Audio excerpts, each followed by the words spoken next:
Howdy, Sax Geeks. Andy Volker here, the Sax Geek. We're just hanging out today. What are you doing? You hanging out? We're about a year into the pandemic, and I'm looking for some reeds. My tenor, the Mark VI, is in for a clean oil adjust at the Boston Sax shop, and he's got reeds on the way, but they haven't come in yet, so I'm waiting for reeds from the Boston Sax shop. So today, we're going to go through a bunch of old Van Doren Java 4s. We're going to talk about the Reed Geek today, how I use it, when I use it, and today is when I use it, so let's check it out. All right, so I got a Reed Geek when they first came out. This is a first-generation Reed Geek, 5-digit serial number, the whole bit, guys, the whole deal. Kidding, of course. Anyway, I don't use it much. It's got a shaping tool on the end. The camera's over here, okay. So you got your shaping tools on the end for very specific jobs, kind of, I don't know if they still make them this way, who knows. And then these flat edges are for, the table of the flat part of the reed, the back of the reed, the heel, I guess. I don't know, whatever the heck you call it. So I have a whole bunch of reeds here in the water. I just pulled up a whole bunch of old boxes. You say, why do you keep old reeds? Because you never know. You might need something, and you just pull a whole bunch of them, and you throw them in the water, and a few of them will work, a few of them won't, you know. So what I do is I take them when they're totally dry. Haven't done anything to it yet. It's an old reed. It's got my marking on it. It's got a number. Who knows how old this reed is. Probably played pretty good because it looks like it was played a good amount. But, you know, old reeds go out of service because they're old, right? But today we're just hoping for something we can play a little bit until the reeds come in that we need. So I just do this, and I'm not even particularly careful about it, guys. You're just trying to flatten any warping here so the reed will maybe play. You can't make it a new reed. You can't make it a better reed. All you can do is give it a fighting chance when you throw it on the mouthpiece. So I'm just going to, you want it at an angle so it cuts. It doesn't work like this. You got to bring it at an angle. And I'm just going to, this is a little hard for you to see here, so I'm just going to flatten it out, and it grabs a little bit, and you can even see we are getting a little wood off there, and you can kind of see on the reed where it cleaned it up a little bit. So there was indeed a high spot on this, and that's about enough right there. That's all you got to do, really.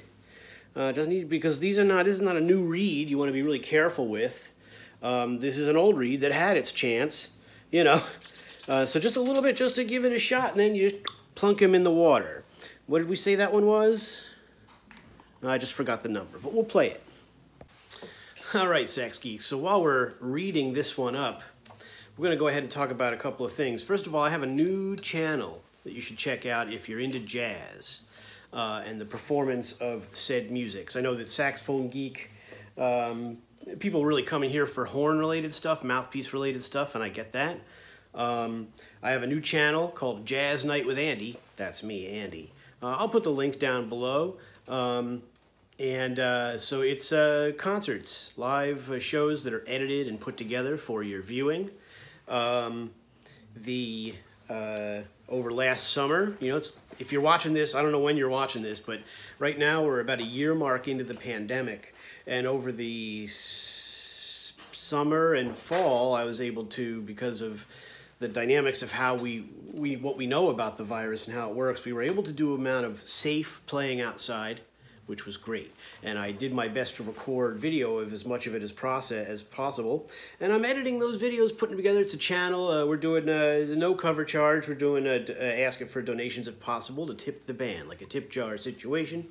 But that is the deal. Jazz Night with Andy. Mostly my trio, a couple of quartets, season 1.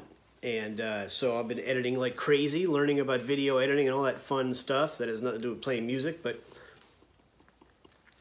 I enjoy that too. It's kind of cool making something out of these videos. And so I'm looking forward not only to putting that out now and getting these out. First episode is already dropped. Episode 2 is going out this week, episode 3 next week, for example.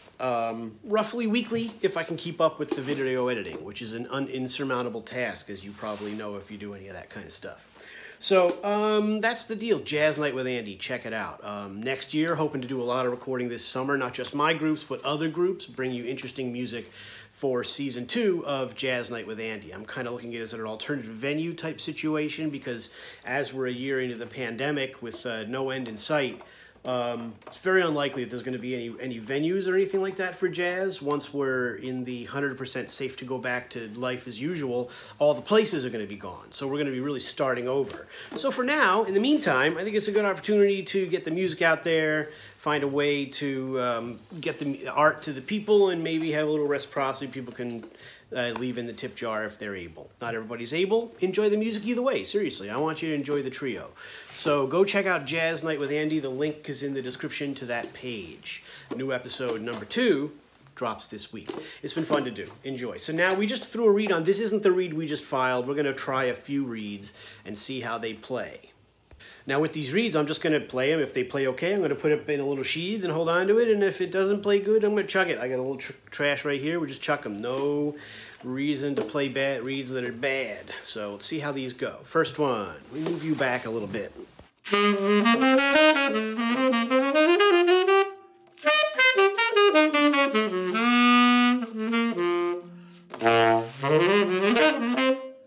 All right. This one I would say has a little bit of a mushy sound.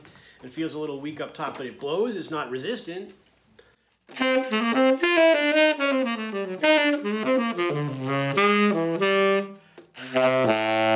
I'm using the phone to video, otherwise I check with the tuner and see where the notes lie. You know, depending on how worn out the reed is, you're going to lose a little pitch because it's not as resistant.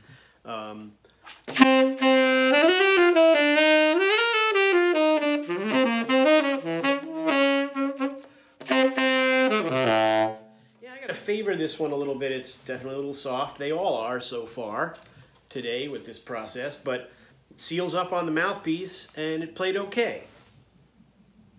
You know, let's try, I think this might have been the one. 16, do you guys remember the number on it? I don't remember. I could have gone back and checked the tape for you. And it's not tape anymore. Hey Jack, check the tape. Hey, let's see if it came out. All right, this reed seems a little warped, even though it's been sitting. Well, maybe that's why it's the most recent one we threw in there. That would tell you something.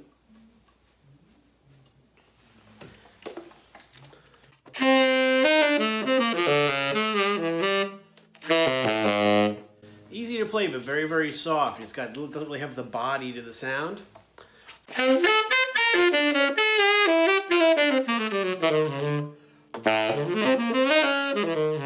It's not dead, so you got that, but just a little too soft. If I have to back off a little bit, it's not worth it. And we have a bunch of them we can go through here, so you're not crying over spilled milk throwing this reed out.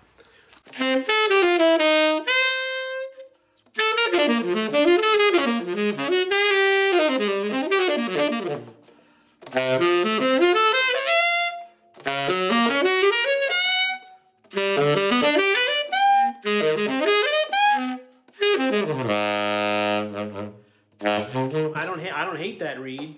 I don't hate it. But it is a little soft.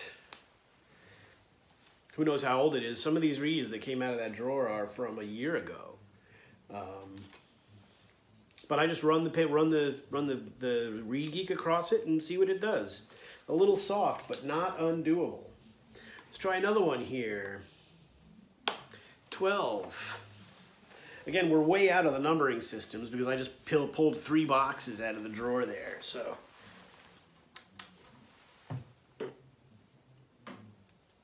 all right.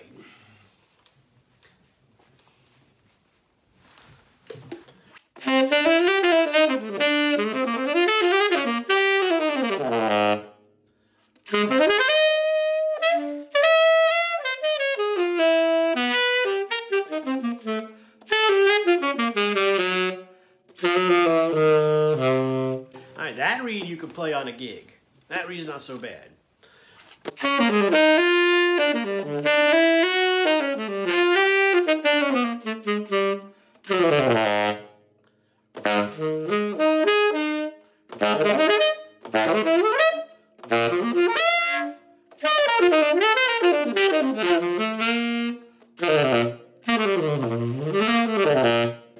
Bad. Let's do a little pop test on this one. And that's the Reed Geek doing that. I'll bet you if you took all the same reeds out of the drawer and put them in without hitting them, I bet a lot more of them would be leaky. We'll see, but so far, they're all, so far they all seal up. I've not had to throw one out that didn't seal up, and I think that's because you hit it with the Reed Geek. If you don't, maybe you get more leakers. Doesn't change the fact that they can be a little soft, worn out, because they are. These are old reeds, but that Reed Geek sure flattened them.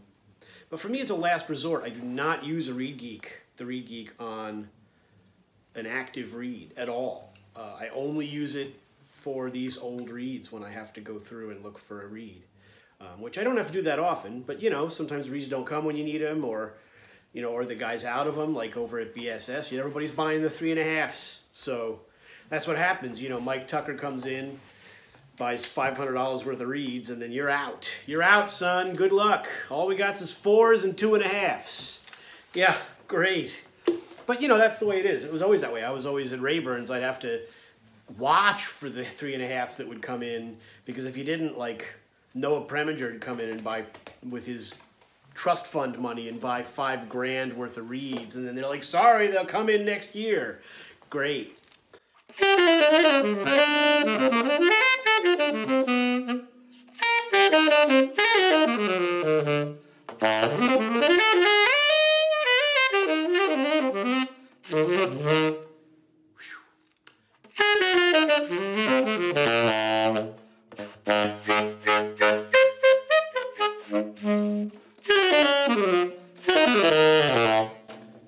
Like that one. Let's pop test this guy.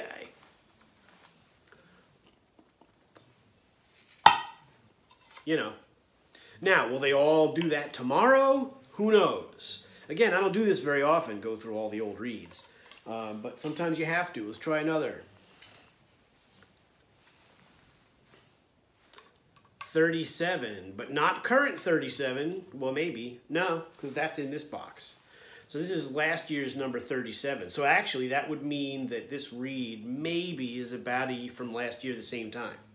March-ish of last year. I mean, obviously, I'm going through less reeds because of the pandemic and because Jack's reeds at the BSS last a little longer. Well, I wouldn't say that's not what. Let me re-speak. Jack's reeds don't last longer. They're a little average, maybe a little below average, but more of the reeds in the box play nice. That's what Jack's reeds have going on. Do they last longer? I'm not finding that. But everybody's different. I overblow as a rule, so if you play right, maybe your results are different. Ha ha ha.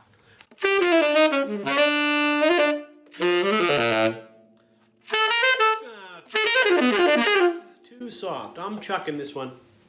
Too soft. First one we've thrown out. Bing.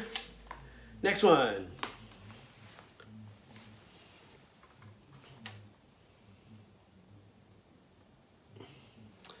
I'm sure, well, I can't believe you're still watching this. This is the most exciting thing in the world, right? Well, look, Ace of Cakes is still in reruns. When he comes back with new episodes, I'll expect to lose you.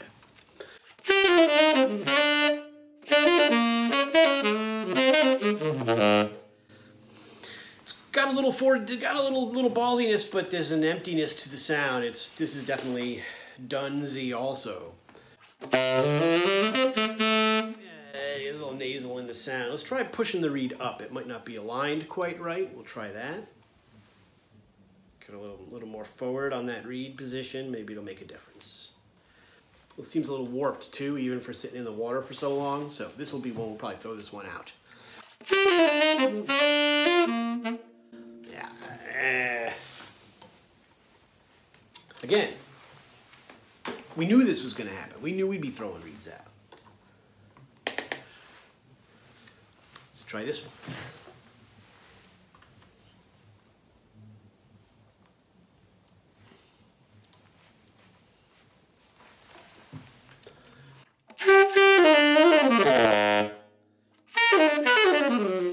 Dead and resistant. Let's check the pop test. See, bet that's not why. I bet it's just a dead reed that I probably didn't even play when it was new.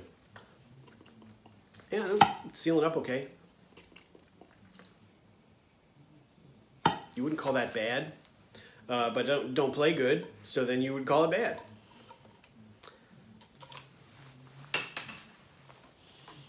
That's a funny bit. Should have been doing that the whole time. Just chuck them behind me. Mazel tov. Okay.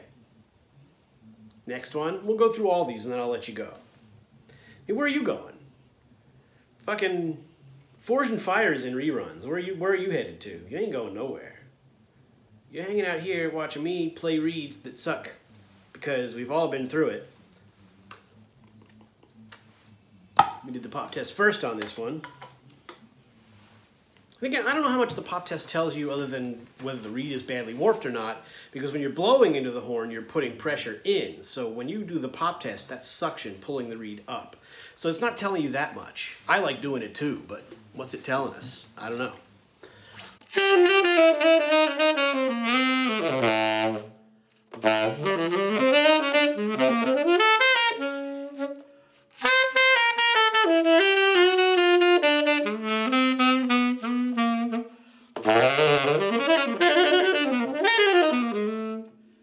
That one will work. That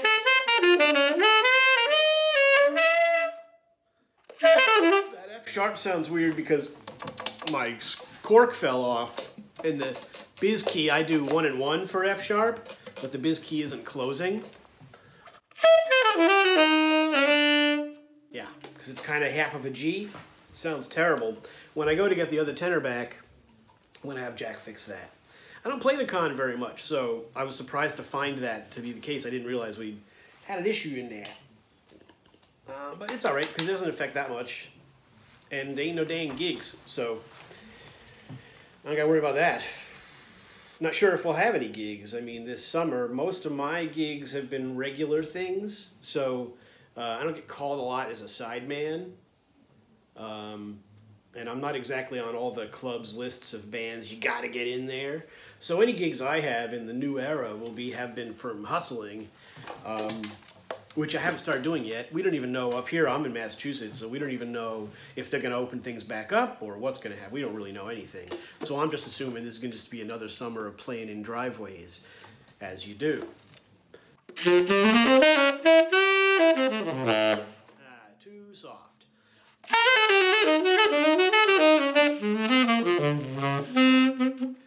It'll get you a good sound, but if you have to add pressure, then you're in trouble. Yeah, getting out of there, out of that one. At least it's buzzy, you know, that's not a terrible, terrible thing. It's a great bit, I like that. From now on, over the shoulder. Let the club clean it up, right? Hey, you left a bunch of your toothpicks. What are they, man? What are those for, man? I kept them. I thought you dropped it. Yeah, I did. Same deal, same deal.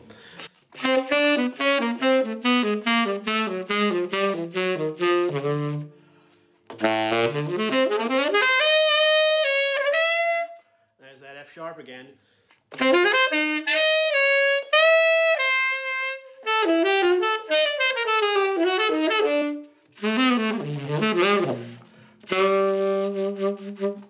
There's a couple other fingerings for that F sharp, but I don't really care for them. But then that requires the biz key to be properly adjusted, as you do. All right, so we got one more here in the can. So what do you think? Is it a chucker or a keeper? What's the over-under on this one? Let's see. And I'll probably fast forward some of this reed adjustment stuff, but I know you guys come for the witty banter. We know that here at the SaxophoneGeek Studios. Whoa, we found a powerhouse.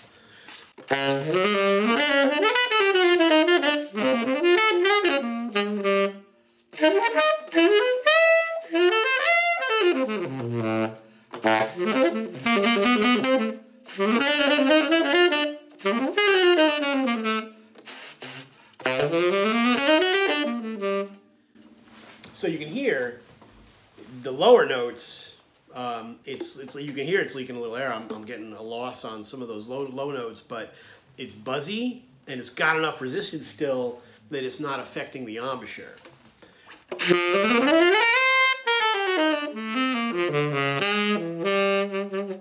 And because it's an old reed, it's missing a little of that body, but it's got enough to you could play it. This is a decent reed. There's been a few of them so far. So if I had had a gig tonight, I would have had a reed, which is cool. And that's the point of this process is if you're out of reeds, you go through your old reeds, flatten them with the Reed Geek, throw them all in the water and see what you get. Throw out anything that sucks, and there you go. Housekeeping for the horn player. Sax Geek, I'm Andy Volker. Check out my new series, Jazz Night with Andy. It's a YouTube page. I'll put the link in the description. Like, share, and subscribe. And tip if you can. So what do they call it? Contribute if you can, is what I mean. Is the word I was looking for. None of this is scripted. You know how it is. It's the internet. We don't script anything, man. I can't afford writers. Get out of here. This is a non-union situation. All right, so anyway, I'm Andy Volker. This is Saxophone Geek. Check out Jazz Night with Andy. I think you'll like it if you're into jazz. And thanks for watching Saxophone Geek. Stay healthy and well. Take care of yourselves. Do the right thing. Don't fall into the trappings of the world of negativity and craziness. So that's it. We're here to do that. Keeping it going. Take care of yourselves. Saxophone Geek. See you on the next one.